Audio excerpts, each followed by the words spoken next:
What up guys? Alright, I got a little tip for you guys today. It's not related to the Chevy Malibu that we did the heads on. That car's done. I didn't show you guys how to put everything back together. I figured that I could show you guys the most important parts. So right now I'm working on a customer's car. This is a 2006 Honda Civic with a 1.8 liter engine, and I'm doing some front struts on it. The customer says that when he's driving and he steps on the brakes, the bottom of the car slams down. Okay, now what people usually do for that is they replace the struts, but they don't replace the spring. You gotta understand that when the car is bouncing down, the spring is compressing. If you have a weak spring, it's gonna compress more than usual, and that's gonna create that bottom out in the front of the car. The shock itself will not prevent the car from slamming down to the bottom. What the shock does is, as you're driving down the road and you're hitting bumps, it absorbs those shocks, okay? It doesn't prevent the car from bottoming out. What prevents that is the springs. So what I'm gonna be doing today is I have the old strut out of the car, okay? And I'm gonna be changing the whole assembly. This is what I recommend for you guys. This car has like 150,000 miles, and it looks like the struts have been replaced before. I might be wrong.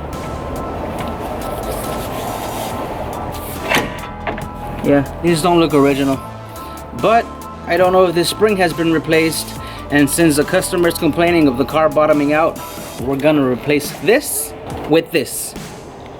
Okay, this is a brand new, this is what they call a quick strut assembly. So basically, if you're changing struts, what I recommend is spend a little bit more money on this, save a little bit more on labor, and just do the job right. This is a strut by Speedy Strut, and it looks pretty legit.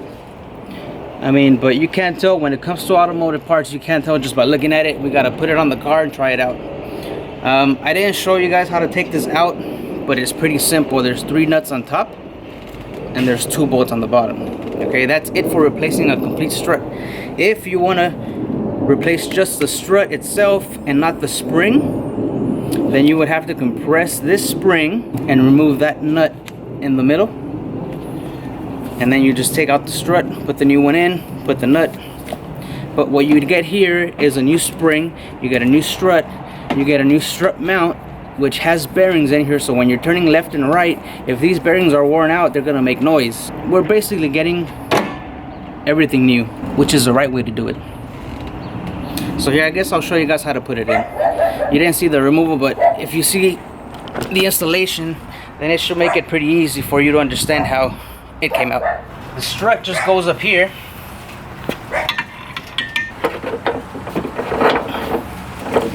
You can see the struts in there, and make sure you put new nuts in there, because these are gonna lock it in place. These are what do you call these nuts? It's like a self-locking nut, pretty much. So put these 3 in. So I've spoken about this before, and I've told you guys that every bolt on the car has a torque spec, but come on, come on, come on. It doesn't have to be exact, you know what I'm saying? The 3 bolts on this car are in there. You can see them right there. And basically what I did to take them out is, over here behind this windshield wiper, there's a little cover right here. Take that cover off to get to the back nut, and then here there's this cover.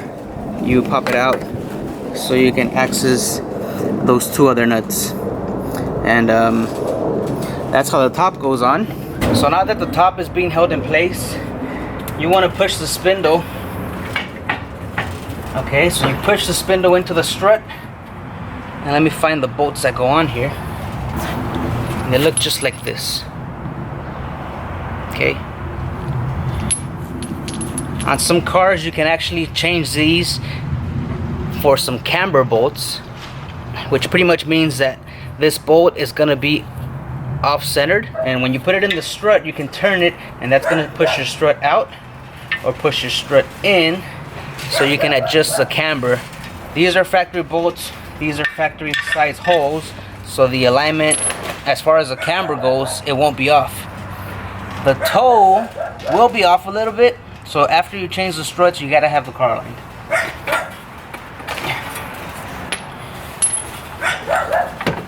Okay, that's pretty.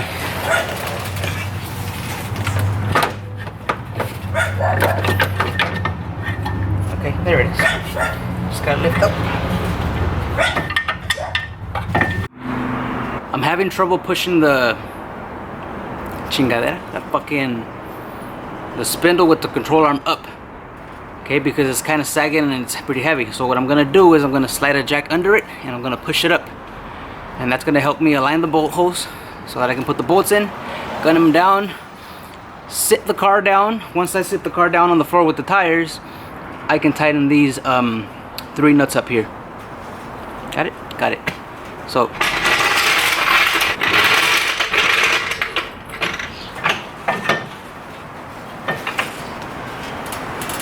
and when I start jacking it up, the holes will align. Then we can put our bolts in place.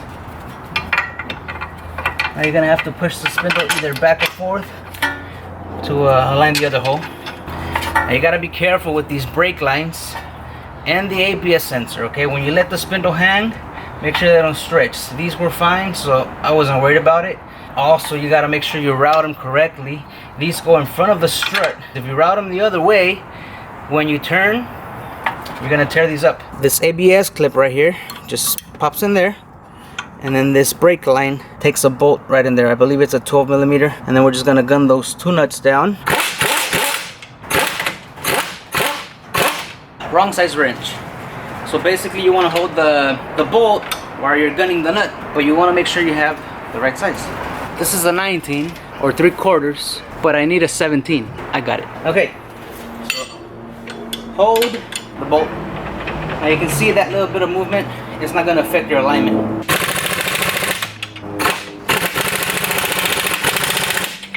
Tighten the bolt that holds the brake line in place. Battery power tools. That's all I gotta say. Battery power tools. Good. Now to the other side. When you work on cars, a lot of the things you do it in pairs. Left to right, front to back, whatever. So when I make a video, I want to show you the left side, I want to show you the right side, but then things start getting repetitive. So I'm about to show you the left side of how to put on a strut, but it's going to be the same as the right, so it's going to get repetitive. So here we go. Same thing again, real quick. Highly compressed spring, refrain from removing nut. Injury or fatality can result. The nut they're talking about is this nut in the middle. You know, we all know somebody that has taken that nut off the middle without the strut being compressed. That one guy, we all know that one guy. We know who he is. All right? Okay. Same thing, put the nuts on. Don't forget these.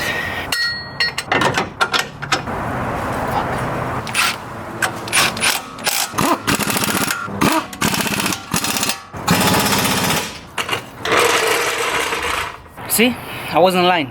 Same shit. The only thing I just realized is that this fucking clip is broken for the ABS sensor.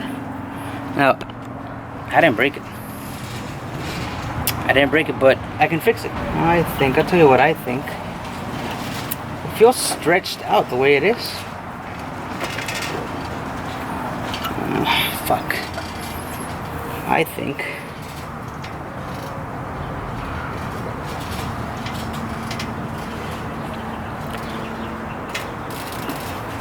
Let me figure something out. I'm gonna zip tie it. I know that for a fact. I'm gonna put a fucking zip tie. Fuck, I hate it. Okay, here's a perfect example of why you should do everything in pairs. This wire right here is broken, right? I'm showing you. Okay. So I'm trying to figure this clip and I'm trying to put it here. But it doesn't go there. It goes up here with this brake line, but it is broken, And then there's also a piece missing that goes here, that clips onto here. So I'm gonna put a zip tie right there, and that's gonna hold that in place. And I'm gonna find a zip tie to put up there, and that's gonna hold that in place. And this actually runs like that, and it clips on right there. But honestly, I think that whoever did the struts on this car before fucked it up. That's what I think. I don't like comebacks. I don't want to see a car back here again for the same thing. After I'm done with this car, I'm going to test drive it. I'm going to listen for noise. I'm going to make sure that this wire doesn't hang or rub on anything, because if it does, it's going to come back with an ABS light, and guess what? You were the last one to touch it. Even though somebody else fucked this shit up, if I'm the last one to touch it, I'm going to be the one to fix it. So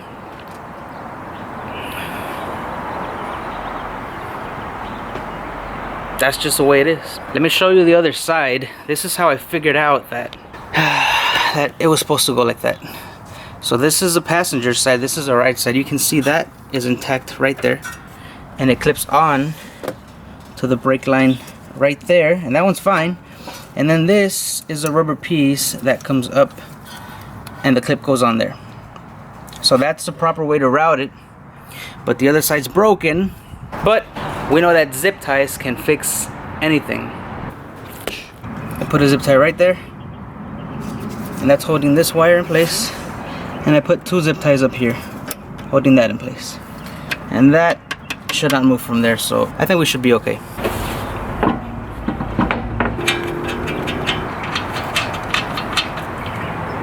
I told this guy about his tires. He knows he needs tires.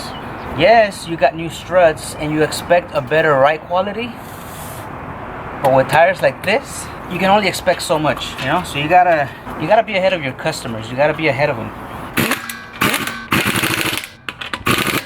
Star pattern. Okay.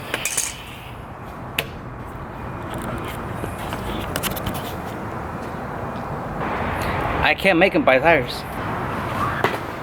Hondas go torque to 80 foot-pounds of torque.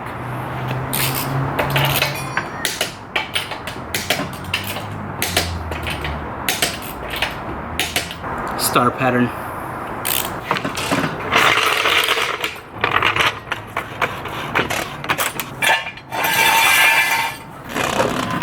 Same thing for this side, 80 foot-pounds of torque, or 80 pound-feet of torque. Fucking right. Take that. That's it for some struts. If I wasn't filming, it probably would have taken me an hour tops. I don't even think it would take me an hour. It would take me less. 2 bolts on the bottom of the strut, 3 on the top of the strut. That's it.